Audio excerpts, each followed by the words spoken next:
Quiero hacer un posicionamiento sobre la resolución de la Suprema Corte de Justicia de la Nación, que privilegió el sistema democrático que está contenido en la Constitución Política de los Estados Unidos mexicanos. ¿Puede un legislador votar sobre algo que no conoce?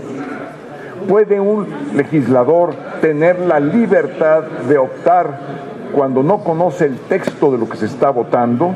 De eso se trata. Si un legislador no tiene la libertad de poder representar a quienes lo eligieron, simple y llanamente está violentando el sistema democrático del país. De eso se trata. ¿Por qué el proceso deliberativo es un proceso insustituible? Porque es el instrumento fundamental de la democracia. Es deliberar, pero deliberar con conocimiento, con responsabilidad. No se puede deliberar democráticamente lo que no se conoce. Aquí es donde está fundamentalmente el meollo de la cuestión. Por eso celebro el resolutivo de la Corte, anulando la Ley de Comunicación Social, anulando la Ley de Responsabilidades Administrativas. Que alguien me explique cómo puede un médico hacer un diagnóstico si no tiene al enfermo enfrente. ¿Cómo? ¿Cómo podría un mecánico arreglar un vehículo si no tiene el vehículo enfrente? Pues de la misma manera, ¿cómo un legislador puede ejercitar su libertad de votar, que es su principal función, si no conoce lo que se está votando? De eso se trata la resolución de la Suprema Corte de Justicia, que está defendiendo la libertad democrática, que además es la función legislativa por excelencia. Segundo punto, el presidente de la República hizo una alusión a que mejor deberíamos de hablarle al pueblo. Me aludió personalmente. Yo le digo al presidente de la República que mejor voltee él a ver al pueblo, que voltee a ver el número de pobres que ha generado su gobierno, que voltee a ver el número de homicidios violentos que ya sobrepasan los 150,000 homicidios violentos durante su administración, 40,000 desaparecidos, 15,000 feminicidios. Eso es el pueblo, presidente, y el pueblo además no es su pueblo, somos todos parte del pueblo, quiéralo o no. Y si nos vamos a los números, en la intermedia la oposición obtuvo 23 millones de votos contra 21 de la coalición de Morena. Entonces, ¿de qué pueblo habla? O habla de todos o habla de su facción. Y si va a ser faccioso un jefe de Estado, es algo oprobioso. Estoy a la orden para sus preguntas que tengan a bien formular. Muchas gracias, diputado. La primera pregunta es de Claudia Flores Barreto, de N+. Diputado, buenas tardes. Muy buenas tardes. Oiga, las descalificaciones que han recibido los ministros de la Corte, no solo pues de senadores, diputados, del propio Ejecutivo, ¿en qué condición la ponen cuando además de todo se anuncian movilizaciones más en contra de la Corte? ¿Qué hacer ante esta crispación que se está originando en contra de los ministros? Mire, las descalificaciones hay que tomarlas de quien viene. Y quien está descalificando por regla todo, pues su descalificación pierde valor, pierde autoridad, y esas descalificaciones son o intentan manchar, pero son como el lodo. Cuando se seca, simplemente uno sacude al lodo y el lodo se cae. ¿Por qué? Porque son manchas que no quedan, porque son calificativos que no acomodan, porque son insultos que no merecen quienes los están recibiendo y se les revierten a quienes los están diciendo. Van a cumplir con la ley y con la Constitución, no tengo la menor duda, las y los ministros de la Corte. Tenemos Corte, habemos Corte, habemos Suprema Corte de Justicia de la Nación. ¿No los ve en peligro? ¿Perdón? Ante este ambiente, ¿no ve en peligro la integridad de los ministros? Yo pienso que son puros fuegos de artificio que quieren espantar como el petate del muerto. Absolutamente no. Habemos muchos más que estamos dispuestos a defender a la Suprema Corte de Justicia en todos los términos, como ya lo hicimos cuando llevamos a cabo nuestra presencia en el Zócalo y también con las acciones en constitucionalidad y la defensa que hemos dado en las tribunas y con nuestras votaciones en contra. Finalmente, aquí mi compañero me pide que le pregunte, ¿ve necesaria una reforma judicial? Como todo es perfectible y nada puede quedarse estático, y menos en la política, y menos en un país, y menos en el orden jurídico. Pero no una reforma como la que quiere López Obrador, que quiere ahora elegir partidizando la elección de las ministras y los ministros de la Corte, lo cual es un verdadero absurdo, es un disparate. Muchas gracias. Alejandro Lelo de la REA de CDMX Magazine. ¿Qué dice, diputado? Buenas ¿Cómo le va, tardes ya. Alejandro? Preguntarle, hace un ratito se aprobó en el Congreso de la Ciudad de México lo que le han llamado Ley Godoy, que es reelegir a la fiscal carnal, como se le conoce, por 4 años más. Lo más importante y trágico del asunto es que pues, se vota en la sesión sin la presencia de la oposición, que fueron los granaderos, que ya no son granaderos, los que no los dejaron pasar. ¿Qué opinión le merece y si esta aprobación se encuadraría en la argumentación que dio usted al principio y lo que dijo ayer la ministra Norma Piña, que no se da la suficiente discusión en el Congreso, no se escucha a las minorías, etcétera? ¿Qué opina en todo este contexto? Pues mire, a mí no me extraña con este gobierno militarista que ahora intenten sustituir a la oposición, a los legisladores de oposición con granaderos. Es algo lógico en el pensamiento de este gobierno, que es un gobierno militarista y autoritario. ¿Y qué hacer ahí? ¿Se puede acudir ante la Corte? Mire, es algo que tendría yo que estudiar. No me gusta dar una respuesta sin haber estudiado, sin saber exactamente qué fue lo que pasó, pero si eso aconteció, pues es un absurdo, un disparate, una ofensa al sistema democrático de nuestro país.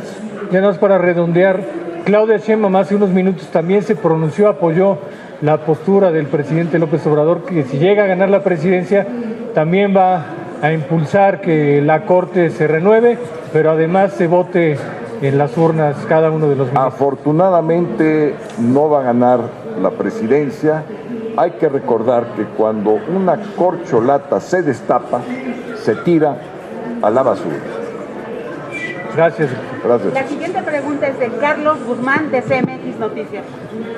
Diputado, pues insistir en este tema de supuestamente que en septiembre de 2024 el presidente incluso presentaba cifras de la encuesta de que si hoy fuera la elección, él confía en que se va a poder ese tema, y también preguntarle su opinión de las demás reformas que piensa mandar, que son 3, es obviamente la del Poder Judicial, la del INAI, desaparecer al INAI, y el tema también de la reforma al INE. Es preguntarle si usted ve posible que finalmente se alcance la mayoría que está argumentando desde ya el presidente López Obrador. Mire, yo comprendo que el presidente esté soñando porque no está en contacto con la realidad y además porque soñar no cuesta. Nada más le quiero recordar al presidente que todas las mañanas el piso que está ocupando el Palacio Nacional está dentro de la alcaldía Cuauhtémoc, gobernada por Va por México. Sus encuestas, ¿qué le decían antes de la elección del 21? Lo mismo que está diciendo. Y les quitamos su corazón, que fue el corazón de la Ciudad de México, la zona metropolitana.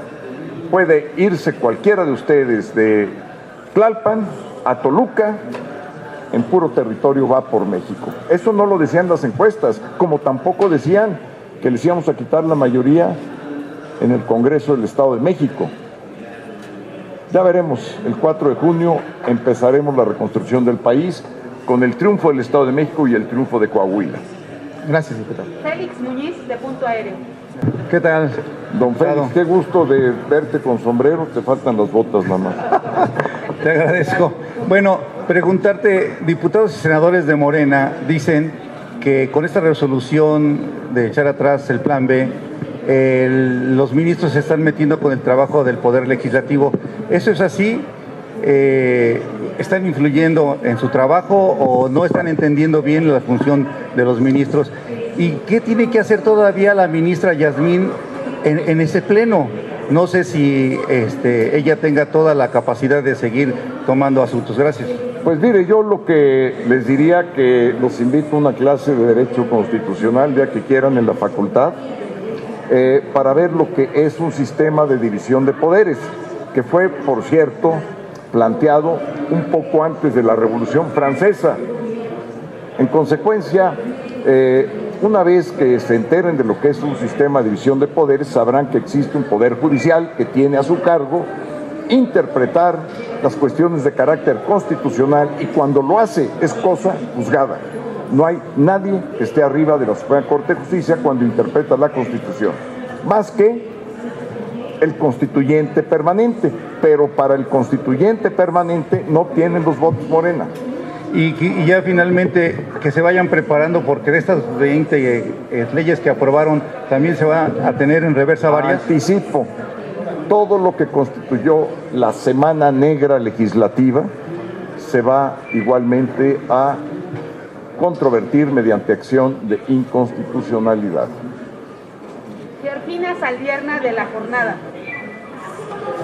Hola, diputado. Nada más para preguntarle, usted comentaba hace un ratito que es un disparate la elección de los ministros de la Corte. Si nos pudiera explicar por qué tiene esta opinión. Porque cuando se elige a alguien en el foro público, quienes tienen el poder de hacer un despliegue territorial son los partidos políticos, por una parte. Entonces, necesariamente se politizaría desde el punto de vista partidista, como se hizo con la revocación del mandato o con la consulta a los expresidentes. No podemos ver o dejar de ver más bien lo que aconteció. Primer argumento. Segundo argumento, ¿cuál sería la plataforma de campaña de estos candidatos? ¿Quién los financiaría? ¿Quién pagaría una elección? Una elección que vale alrededor de 5 o 6 mil millones de pesos, y es una elección con todas las urnas en todo el país. ¿Esto quiere López Obrador? Que aparte de todas las erogaciones, 5 mil millones para que se echen a la basura, como se echaron a la basura 1.700 millones cuando se hizo la consulta, y como cuando se hizo el proceso de revocación, otros 1.700 millones. Quiere seguir echando al basurero el dinero como lo hizo en el aeropuerto de Texcoco, y ya no sigo. Ahí me quedo. Le pregunta ahora el columnista Francisco García. Don Francisco, adelante. Diputado, iniciar la discusión política con un punto titulado El golpismo de la Corte, ¿no le parece un poco sesgado?